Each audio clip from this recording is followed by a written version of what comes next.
In this video, you'll discover the 3 priorities that give your nourishment direction and focus. And they are directly responsible for fueling your body and brain and making sure that you get the body you want. Obviously, how you exercise matters. And we'll cover that in phase 3 of our training called Movement Mastery. But what you eat has a very significant impact on how your body looks and performs. These 3 priorities are the levers that give you the control over releasing fat, building muscle, and having the energy to accomplish whatever you want. So please, open up your playbook to page 63 so you can fill in the priorities and take some notes about each one. The first priority is your activity level. This means how much you move around or how active you are, and it has a direct impact on how many calories you burn. The bare minimum number of calories that you burn in a day is called your basal metabolic rate. These are the calories that your cells need to simply function and do the things like digesting your food or breathing or making your heart beat. So on the diagram, please write basal metabolic rate here. After your body burns those calories, it also burns whatever other calories are needed to get up and move your body around. Basically, the more that you move, the more calories you burn. There are 4 categories of activity: sedentary, lightly active, moderately active, and vigorously active. So even if you just get up and take a quick walk around the neighborhood for 5 minutes, it's worth doing because it raises your activity level. When you exercise, you can do easy, undemanding workouts that can nudge your activity level up just a little bit.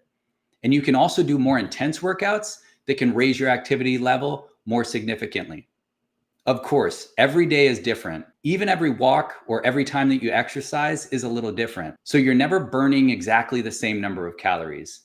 Fluctuation is totally normal depending on your activity level. One metric that you'll want to keep an eye on is something called your estimated total daily energy expenditure, or TDEE. And because that's kind of a mouthful, you might also hear some people refer to it as your total calorie burned, or even just calories burned.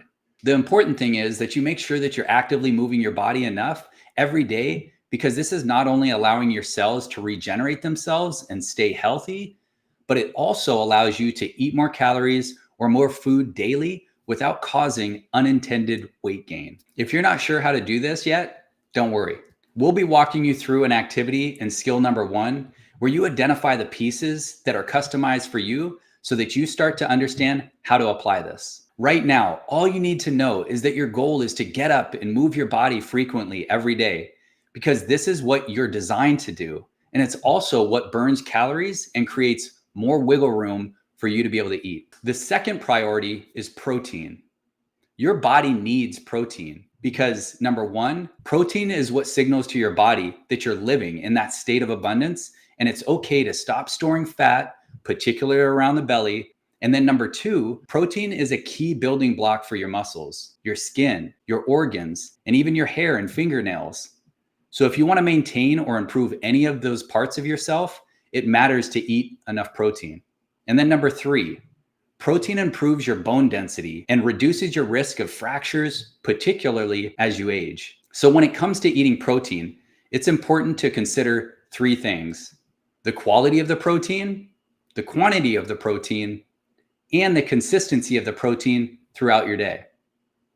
And when we say quality, we're talking about making sure you aren't sourcing more than 30% of protein from processed forms like protein powders, shakes, or bars, and instead getting 70% of your protein from whole, unprocessed sources like broccoli, for example, or beans or meat. When we say the quantity of the protein, we mean the amount. It's necessary to be aware of how much protein you're actually eating so that you can get the right amount for your body. And we'll get into that in more detail in skill number 1. And when we say the consistency of the protein throughout your day, we're talking about the timing of the protein. You want to make sure you keep it in circulation so that your body always has enough to work with. So as an example, what not to do: it's less than ideal to concentrate all of your protein into one meal just once a day, because that's a lot of food and a lot of protein on your system all at once. Instead, it's easier and better to be able to spread that protein out over the course of the day. And again, we'll talk about this more when we customize this for your body in skill number 1. The bottom line is successfully reaching your targets of quality, quantity, and consistency on a daily basis doesn't happen without intention and preparation, especially if you're busy and if you don't have a habit of prioritizing enough protein every day. That's why our next video walks you through understanding how much protein you should aim for and how much of that can actually be in the form of processed protein like shakes, powders, and bars. And after that, we can start developing your ideal meal plan with your customized strategy for eating both simple meals and fun meals. The third priority is your calorie percent difference. There are 3 differences: deficit, maintenance, and surplus. Let's start with maintenance. Imagine you burn 1,500 calories in a day by working, going on a couple of easy neighborhood walks, and spending some quality time in the gym. When you eat, let's imagine you replace the same exact 1,500 calories that you burned. 1,500 calories out and 1,500 calories in. In this example, the calorie percent difference is 0% because the input and output are equal. 0% difference is what we refer to as maintenance, where you basically eat the same number of calories that you burned. And when you're satisfied with how your body looks and performs in terms of fat and muscle, then your strategy is to maintain a 0% difference. However, let's say that you burn 1,500 calories in a day, but you eat 2,000 calories. This is what we call a surplus. And it's when your body is receiving more calories than it has use for. In this example, the percent difference between 1,500 and 2,000 is 25%. So it puts you 25% above what your body needs to maintain itself. And when you eat at a surplus, any surplus above the number of calories burned, you'll gain weight one way or another simply because your body is receiving more calories than it can use. Now, on the other hand, let's say that you burn the same 1,500 calories in a day, but now you eat just 1,300 calories. This is what we call a deficit. And it's when your body is actually receiving fewer calories than it burns. In this example, the difference between the numbers is 200 calories, which means the difference is 13%. And don't worry, we're going to share a spreadsheet that automatically calculates that for you. You'll get that later when we actually discuss how to monitor and refine your approach. The only thing that you need to understand right now is depending on your goal, you will eat at a deficit, a surplus, or in maintenance. Everything falls into one of those 3 categories. When you're starting out during the first month of this program, our initial recommendations for a safe surplus is 10% more than you burn if you want to gain weight. And a safe deficit is 10% fewer calories than you burn if you're wanting to get lean and toned. A 10% difference gives you the opportunity to start grasping the concepts in nourishment navigation without shocking or stressing your body unnecessarily. I know some people might be tempted to try a deficit of 20% or 40% or follow general advice like everyone should eat 500 less calories every day.